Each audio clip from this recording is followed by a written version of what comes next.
Maayong adlaw mga kabarbero. Karon uban ay siray ko niya sa akong pagupit. Ang ato rin customer karon from Sitio Kawayan, Barangay Santa Rosa, Tabango, Leyte. Una sa tanan nagpailaray ko. Ako rin si Rico, simpleng barbero. Ang iya na ipatupi sa ato kay Taper Fade. Kaya mo ako nibaga siya shape siyang ulo.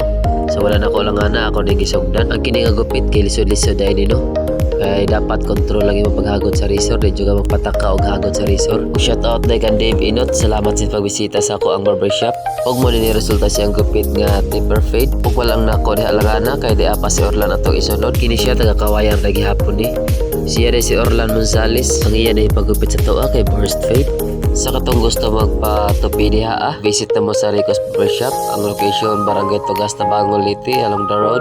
Sa katong wala pa katuod sa akong barbershop, pwede mo message na lang sa kuha para magairan ta mo sa dapit na ako ang barbershop.